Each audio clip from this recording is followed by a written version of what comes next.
Fala família atleticana, bem-vinda ao canal Camisa Rubro-Negra. Aqui a gente vai tratar tudo sobre o Atlético, vamos fazer análise de pós-jogo, vamos analisar confrontos, fazer vlogs também ali da Arena da Baixada. Meu nome é Anderson, este é o Lui. Opa, tudo certo?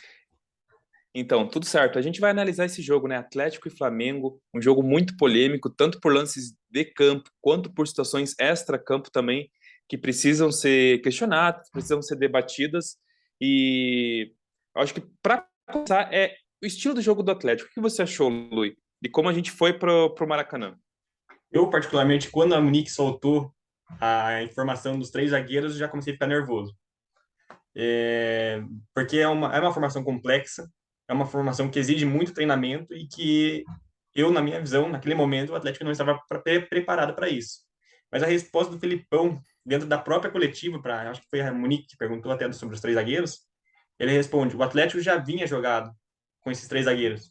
Inclusive, se a gente for lembrar, foi com os mesmos três zagueiros: Pedro Henrique, Nico e Thiago Heleno. E então já tinha uma memória, eles já sabiam jogar nesse esquema. E eu acredito que tenha dado certo.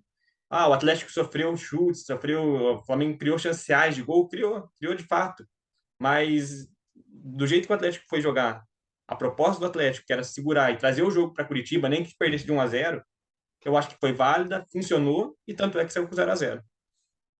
Sim, até uma coisa curiosa, quando o Atlético soltou na página dele a escalação, quem é de fora achou que o Atlético ia jogar no esquema 4-4-2, e muita gente falando, o Fernandinho vai jogar de segundo atacante, nunca, no começo da carreira ele jogava ali, né, mais à frente, né, de meio atacante, até aqui no próprio Atlético, mas não foi isso que aconteceu. Para quem realmente ele acompanha o clube, aquela formação, na verdade, ela reflete um esquema de 3-5-2. O Atlético joga com três zagueiros, fazer ali uma linha de 5 no meio campo e o Coelho e o Terans ali na frente. Se defendendo, a realidade era um esquema, né, 5-4-1, fazendo uma linha de 5, uma linha ali de 4 na intermediária, e apenas o Terans ali disputando a bola com o Davi Luiz, tentando segurar e sofrer falta. Sobre o jogo, eu acho que assim, a parte defensiva, a vitalidade dos zagueiros, a firmeza que o Thiago Heleno estreou, eu acho que é um ponto positivo, sim. Acho que os três zagueiros eles funcionaram. Eu também, quando fiquei sabendo da escalação de três zagueiros, eu fiquei um pouco receoso. Não porque eu tenho algo contra a formação de três zagueiros, mas como o Luiz falou, eu acho que é um sistema complexo e precisa ser treinado. Tanto que o Felipão revela, né, ali para Monique que ele nem tinha treinado com três zagueiros e a Monique sabia já sabia que ia entrar ali com três zagueiros. Eu gosto dessa formação com três zagueiros, porque eu venho ali de um futebol italiano, eu sempre assisto, né? Tanto a seleção italiana quanto a Juve, sempre jogando ali com três zagueiros, é uma formação que eu gosto, principalmente quando você tem alas, né, de qualidade para apoiar. Então, eu só nessa parte do treinamento eu fiquei receoso. Só que é importante ressaltar que, assim, na parte defensiva, eu achei que o time se comportou de maneira ok. Sofreu, teve lances, mas não foi nada como se fosse um bombardeio. Foi uma bola na trave e uma bola que o Kelvin tirou em cima da área, né, Luiz? E aquele lance Exatamente. do Gabigol é um lance difícil de chegar finalizando. Também não é algo assim, perder o gol embaixo da trave, algo nesse sentido. E é importante destacar também que a zaga ela voltou a ganhar duelos aéreos, coisa que há muito tempo a gente não conseguia mais ganhar.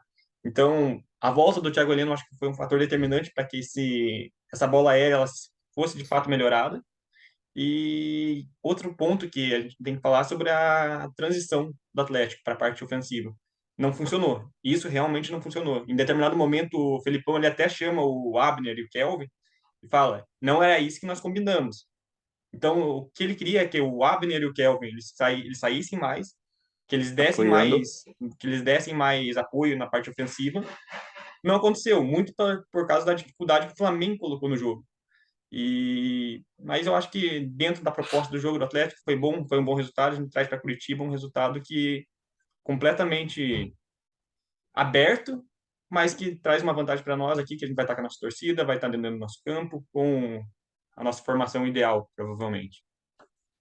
Sim, e eu acho que a mídia ela confunde muito, principalmente a mídia ali do eixo, né, o São Paulo, é, tudo falando que o Atlético fez o antijogo, tudo foi uma porcaria. Eu acho que precisa separar esses dois momentos. Uma é o sistema defensivo do Atlético, de como se comportou, que eu achei adequado, e a outra é a produção ofensiva do Atlético. Realmente, tanto se fala, esse time é mais propositivo e o outro time é mais reativo. O Atlético não foi reativo, porque ele não reagiu aos ataques do Flamengo. Então o Flamengo ele impôs ali uma certa dificuldade. Isso foi uma deficiência ali no time, na escalação como um todo, nessa parte ofensiva de reagir.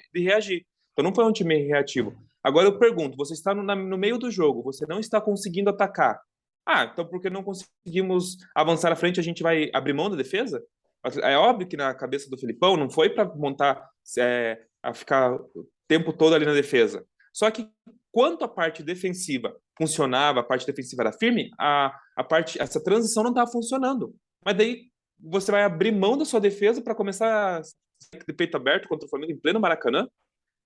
Então Exatamente. é uma coisa que a imprensa está juntando as duas coisas, como se não, vamos segurar a bola aqui atrás e não vamos chutão. Não, e o Atlético fez o que qualquer clube inteligente faria. Você está de um lado um elenco bilionário, você tá jogando na casa do adversário, um jogo de mata-mata, e você quer se abrir e tomar um 7-1 que nem o Tolima fez. É isso Sim, que a gente quer? Não. Flam- Traz o jogo para a baixada e tenta resolver aqui. Nós reconhecemos o Flamengo é favorito, o Flamengo é mais time que o Atlético, o Flamengo tem mais elenco que o Atlético. Mas o Atlético é competitivo, mas não pode chegar lá e se abrir inteiro para tentar fazer o resultado lá. São 2 jogos, são não, 180 minutos. sim, e que se a parte defensiva está funcionando bem e a parte ofensiva não está funcionando, não tem por que abrir mão da parte defensiva e sair de peito aberto. Ok, fomos para ser um time reativo, fomos para fazer transição rápida. Não está dando certo. Então vamos sair na louca, vamos esquecer tudo e o Abner e o Carlos vão subir, não vão voltar mais. Então não é essa proposta que você não pode abandonar uma situação porque a outra não está dando certo. A defesa está ok, a gente vai tentar sair em transição. Se não está dando certo, paciência, aconteceu. Então, a gente reconhece as deficiências que o time do Atlético teve nessa partida, mas dizer que é antijogo, falar que o Atlético praticou o antifutebol, citando a cera do Bento no 20 minutos de jogo, nem deu Nem tempo do aviso Bento teve, nem repor a bola. aviso. Nem Nem aviso. teve aviso, nem, nem, Né? nem houve reposição. Então, assim, é um exagero assim, muito grande. Sinceramente, até para alguns comentários como Mauro César, falando que o Atlético fez um antijogo, ele até reconhece que o Atlético tinha mais elenco para jogar. É, eu vou ser bem claro sobre como que a imprensa ali de Rio São Paulo querem ditar como o Atlético joga. Se joga Atlético e Flamengo, e o Atlético faz um grande jogo, é ofensivo, propõe o jogo, e o Flamengo, porventura, perde, no outro dia, as manchetes são: Flamengo perde e joga mal. Se dá um empate, os dois times são competitivos, e se o duelo é equilibrado, no outro dia, a manchete é: Flamengo não sai do empate com o Atlético. O que faltou? E se o Flamengo joga bem, ganha do Atlético, a manchete é: Flamengo ganha do Atlético. Então o Atlético pode jogar bem, jogar mal, jamais vai ser ali ressaltado como um time competitivo. Tanto em 2019, é óbvio que o time do Flamengo de Jorge Jesus era sensacional, era incrível, mas era óbvio que naquele momento, naquele recorte, o Atlético era o segundo melhor time do país, né, Luiz? E Ele ninguém recorta. falava nada. Instalou a crise na Gávea por ser eliminado pelo Atlético. Ninguém falava que o Atlético tinha um dos melhores futebols naquele momento. O Atlético tinha uma seleção praticamente dentro do campo. Tinha o Renan Lodge, tinha o Marco Ruben, Bruno tinha o Bruno Guimarães, Guimarães, tinha o o Rony, que estava jogando no Rony, Palmeiras, tinha o Léo bicampeão da Pereira, que estava jogando no Libertadores, Flamengo agora. O o Léo Pereira Santos. falha. O Léo Pereira falha. O Léo Pereira falha, é verdade. Mas o Léo Pereira sempre foi um zagueiro muito técnico.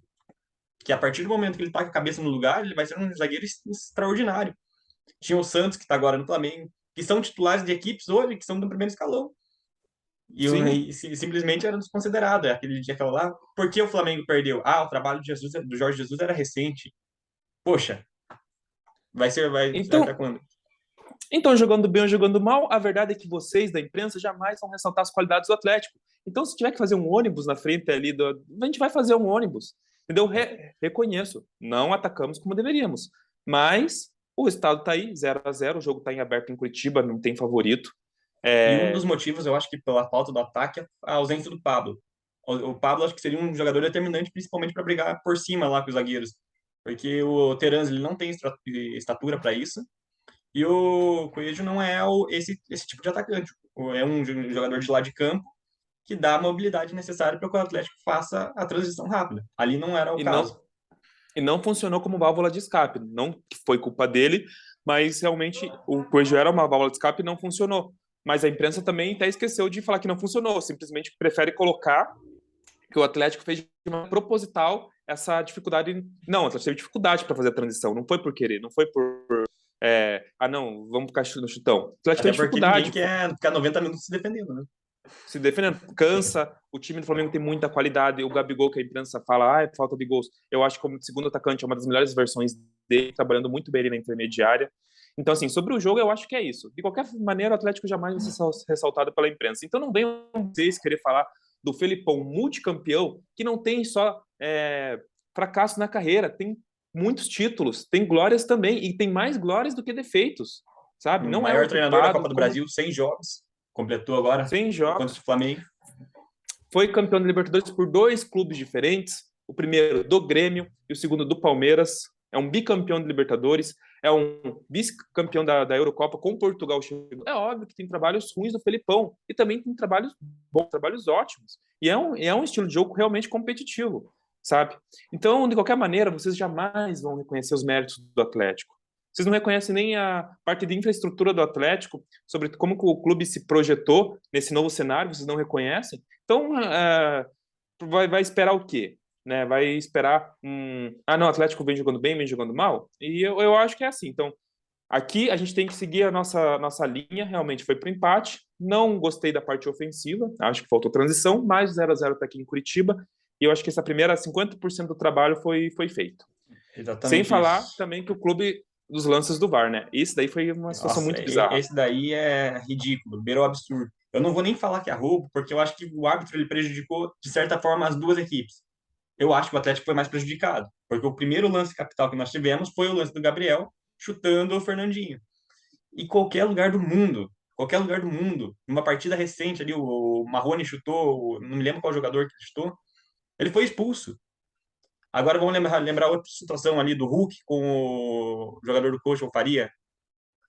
Ele chuta e não é expulso. Em que lugar do... Gente, é agressão, não tem o que falar. Ah, não acertou forte, não teve intensidade. A tentativa em si já gera o cartão vermelho. Você pode não acertar, é cartão vermelho. Então, é absurdo. O O VAR que você falando, acha sobre isso? chutou. Não, o VAR ele admite, houve o chute, Houve mas o chute, não. não. Até uma que a imprensa quer falar muito do pênalti. Gente, o pênalti acontece no segundo tempo. A gente está falando aqui do primeiro tempo. Houve sim um lance anterior do Fernandinho que teve ali, ele levantou o braço, pegou no rosto do Felipe Luiz, mas aquilo também não foi não é a mesma coisa que a agressão. Dá para ver que ele nem tá olhando para o Felipe Luiz quando o Felipe Luiz chega. Foi realmente um acidente. Talvez pelo braço levantado cabia um amarelo, mas não se compara com a agressão que foi no primeiro tempo. O pênalti, muito provavelmente, nem existiria se o Atlético tivesse com um a mais indo para o segundo tempo. Exatamente. Existe uma ordem dos fatores, não é assim, primeiro. Não, o primeiro time a ser prejudicado é o que mais sofre na partida, é o que mais leva prejuízo, por assim dizer. Exatamente. E o segundo lance que o Fernandinho levou o amarelo, aquilo lá não era amarelo. O Fernandinho estava parado, ele não fez nem na verdade ele não fez nem a falta, ele parou, o Gabriel ele veio para cima do Fernandinho, empurrou e deu o chute. Foram duas É, ações do como a gente, Gabriel.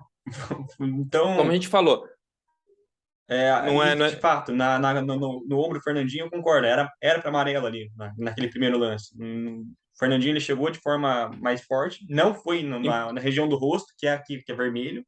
Região do rosto, independente da força que você coloca, é vermelho. Mas aqui chegou aqui, pescoço, amarelo. Não teve um e, movimento para fazer, assim, não teve esse movimento aqui para você acertar o jogador. Foi uma disputa de lance, cartão amarelo pela forma que chegou. Só isso. é uma situação mais evidente. Aí tem a questão do pênalti, se houve ou não pênalti. Eu não vejo.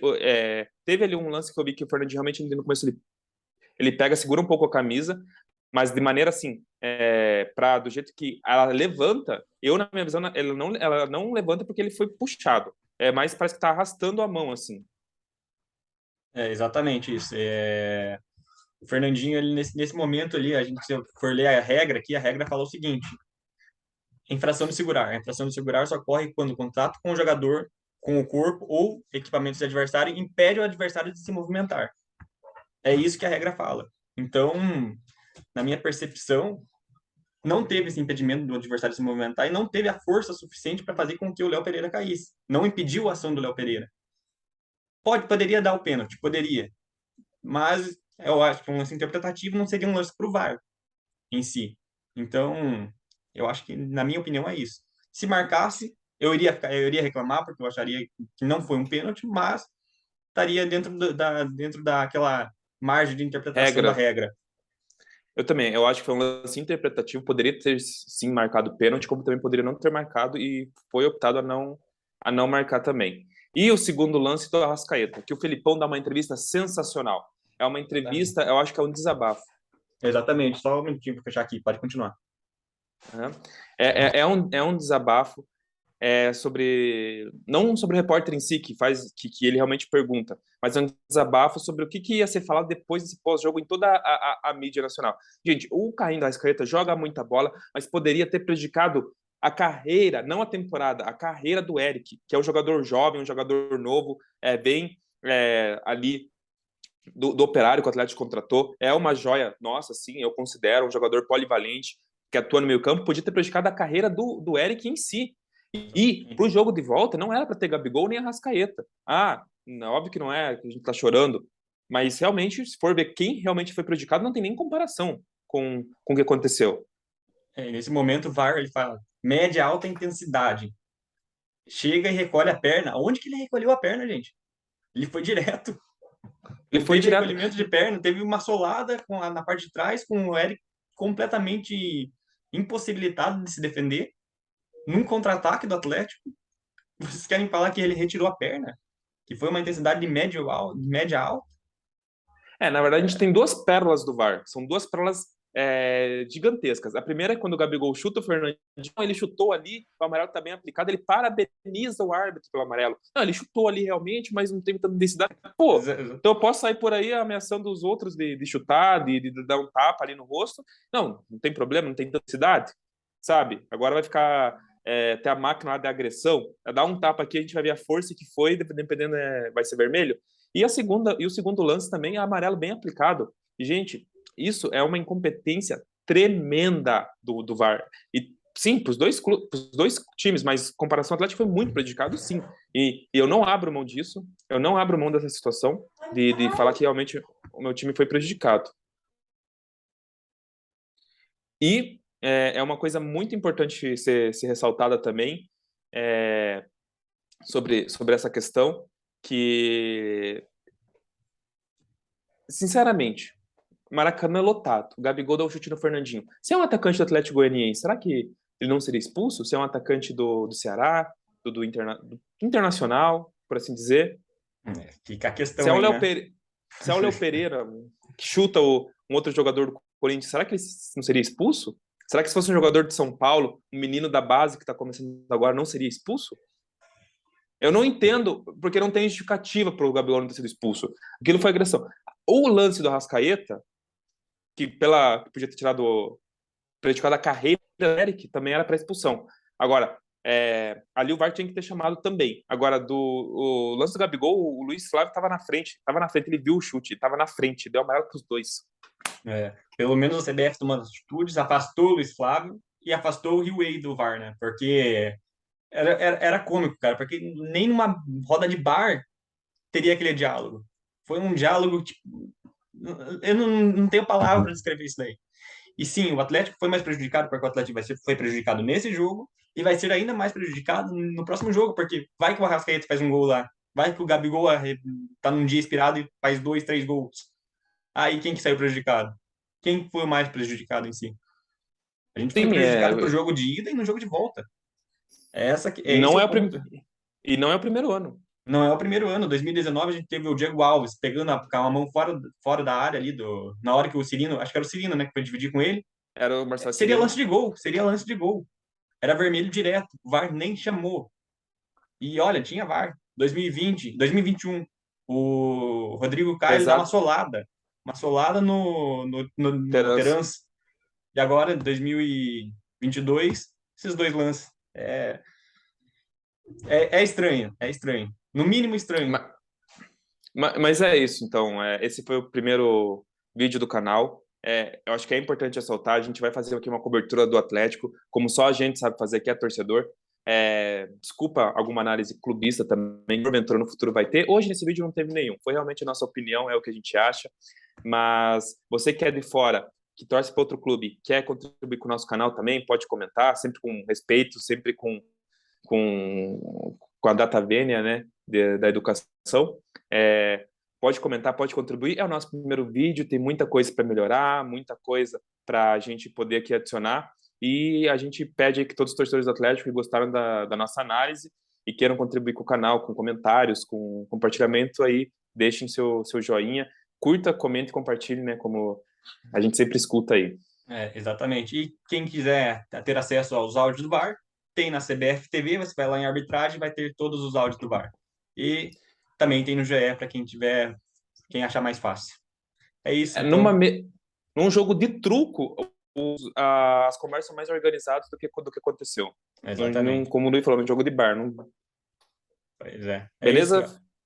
Até mais. Então Falou. falou aí, família atleticana. Esse foi o vídeo do canal Camisa Rubro-Negra. Até.